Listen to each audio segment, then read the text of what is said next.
This day have set upon a mighty endeavor. Hey everyone, Ian from Eurogamer here. Now, Call of Duty World War II has finally been revealed, and during an hour-long stream we finally got some concrete information about the game. Not only this, but we also got to watch proper in-game footage from the campaign thanks to this reveal trailer.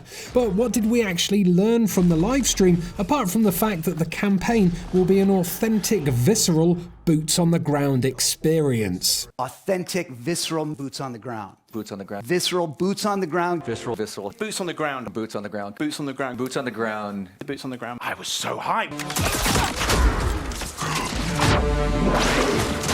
Call of Duty World War II takes place between 1944 and 1945, and the story weaves in and out of real-life historic events, such as the D-Day landings in Normandy, where players will have to fight their way up the beaches, taking cover behind anti-tank hedgehogs as they go. We were also told that we'd be fighting through the Hurtgen Forest, which is located on the Belgian-German border. The real-life Battle of Hurtgen Forest cost the US First Army at least 33,000 troops, either through being wounded or killed.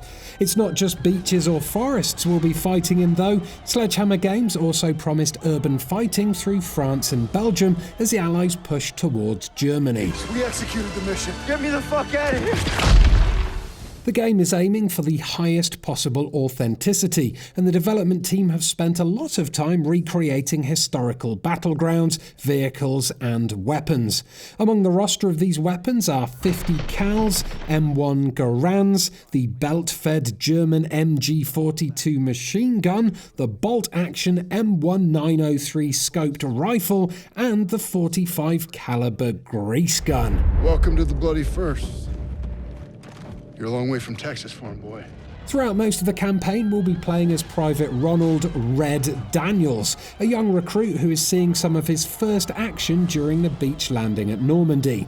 He's joined by his friend Robert Zussman, a 21-year-old Jewish American from Chicago, First Lieutenant Joseph Turner, a 31-year-old from Cambridge, and Technical Sergeant William Pearson, who's a 34-year-old Oklahoman. According to Sledgehammer, there are 12 members of the platoon, which they've nicknamed the Bloody First. No mission too difficult. Other side characters we'll get to meet in the game include Major Crowley, a UK intel officer who helps plan the Normandy landings. He also helps coordinate with the French resistance and its female leader, Rousseau, another big character who will form a close bond with all the main characters. In this hour of great sacrifice, multiplayer is obviously a huge part of the Call of Duty experience, and for this installment, Sledgehammer have announced some brand new modes.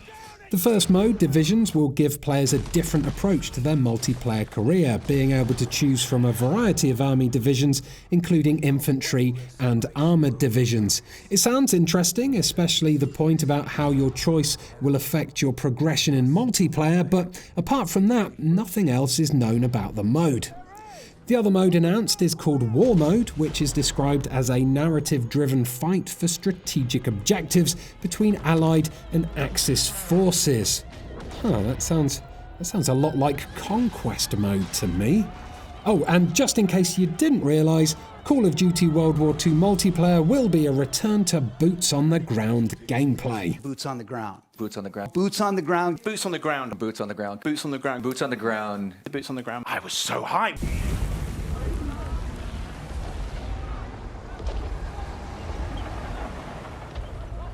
New to the series is a Destiny-like hub world called Headquarters.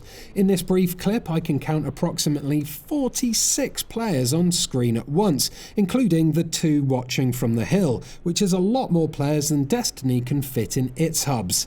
We'll learn more about Headquarters at E3, but we were told that it's a big innovation for the series, an off-the-front-lines experience that will be a place to compete, be rewarded, show off, and be social in ways we've never been able to before.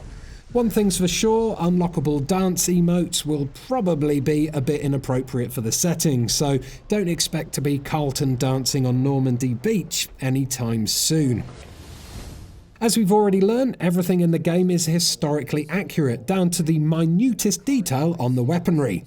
That's why Nazi zombies will of course be making a return as the game's co-op mode. It was described as a brand new story and a horrifying experience, and it tells the tale of the Third Reich's desperate attempt to create an army in the final stages of the war. Everything else about the mode was kept tightly under wraps, but from the sounds of it, and by the looks of this zombie, Sledgehammer might be dropping the comedic tone set by previous Nazi zombie modes. Finally, as per the leaks, a November the 3rd release date has been confirmed for Call of Duty WW2. What we didn't already know though is that there will be a beta due out before the release, which will be playable first on PlayStation 4. Duty first.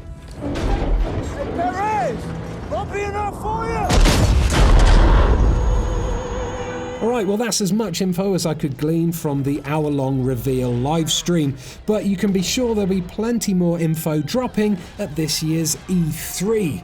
Thanks for watching. If you found this video useful, do give it a like and subscribe to Eurogamer for more Call of Duty World War II coverage as soon as we get some new info. Goodbye. How many? We had orders! Get to cover!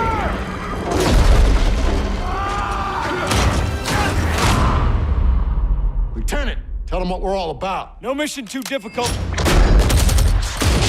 Boots on the ground. Boots on the ground.